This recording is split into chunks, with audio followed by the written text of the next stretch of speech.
নমস্কাৰ, মোৰ নাম শ্ৰী পঞ্চ শৰ্মা। আজি আমাৰ লগত আছে শিৱানী কলিতা, অৱন্তিকা কলিতা আৰু ধৃতিৰাজ কলিতা।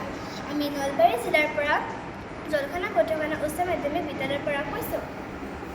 প্ৰকল্পৰ শিৰোনামা পৰম্পৰাগতভাৱে প্ৰস্তুত কৰা ৰোগ প্ৰতিৰোধী পনীয়।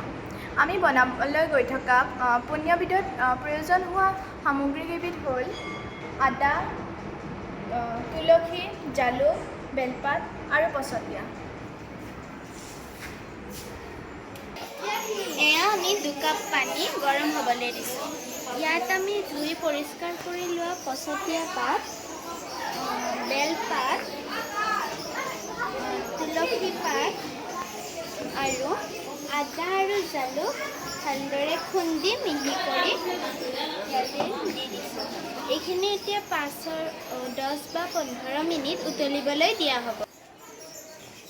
10-15 মিনিট পাছত এয়া ৰঙচুৱা ৰং দিছে আৰু এতিয়া আমি এইখিনি এটি গিলাচত থৈ এইখিনি অকণমান কুহুমীয়া হোৱাৰ পাছত ইয়াতে ক'লা নিমখ আৰু মৌ দি সেৱন কৰিব পাৰিম।